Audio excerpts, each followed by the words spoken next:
Hindi man lang nakapalag ang Denver Nuggets sa kanilang Game 3 laban sa Minnesota Timberwolves matapos silang tambakan dito simula umpisa hanggang sa pagtatapos.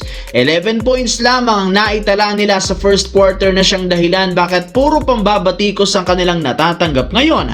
Kaya isang malaking katanungan, ano nga bang nangyari sa Denver Nuggets kanina? Well, kita naman nga ninyo sobrang nahirapan ang buong Denver, especially si Nikola Jokic, na hirap-hirap nga sa kanyang bantay na si Rudy Gobert. Though nakapagtala siya ng 27 points, umabot rin naman sa 7 out of 26 ang kanyang shooting at 2 out of 10 naman sa 3-point line. Samahan mo pa ng minus 21. Pero ang pinaka kinadidismaya ngayon ng mga fans ang katotohanan na mukhang pinapatunayan ng Nuggets ang sinabi noon ni Jaden McDaniels na lahat ng kanilang mga manlalaro bad defender. Sa tuwing sumasalaksak nga sila sa harap ni Nikola Jokic, nakakagawa nga sila ng automatic points. Kaya isa nga itong malaking problema para sa Denver Nuggets. Sa kabilang banda, mismong si Coach JJ Redick nang nagsabi na alam ng Los Angeles Lakers na babawi ang Houston Rockets sa Game 3. Inaasahan niya magiging desperado ang team na ito na makakuha ng panalo. Kaya kailangan talaga nilang mag-ingat simula umpisa. Ayaw rin naman nilang maagang matambakan at mas gusto nga nilang maging dikit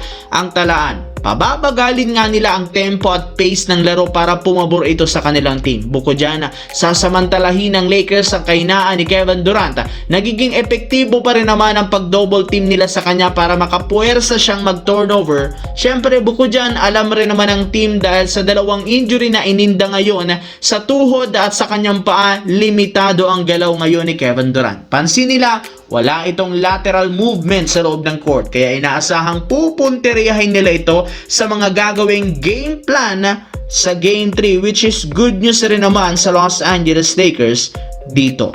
Sa kabilang banda, sa pangalawang sunod na pagkakataon, natalo na naman ang New York Knicks ng 1 point sa kanilang Game 3 laban sa Atlanta Hawks. Kagaya ng nangyari, bigo na naman silang makagawa ng mas maayos na play sa huling segundo na rason ng kanilang pagkatalo. Kaya imbes na sila ang lamang, biglangang nabaliktad ngayon ang sitwasyon. Dahil sa pagkakabaon nila sa 1-2, maaari nga pong makuha ng Hawks ang commanding 3-1 lead sa kanilang bakbakan bago bumalik sa New York para sa Game 5. Sa pinapakitang performance ng Knicks, mukhang hirap pa rin talaga silang sabayan, lalo na si CJ McCollum sa paggawa ng crucial basket. Halos wala rin naman sila sa sarili, lalo na si Mikal Bridges na hindi malang nakapagtala ni isang punto sa Game 3. At kapag nagpatuloy ang ganyang kalamyang laruan, posibleng isa siya sa maging dahilan ng kanilang pagkatalo at ang maagang pagkaka-eliminate sa first round ng playoffs, which is marami ang magagalit for sure, lalo ang mga fans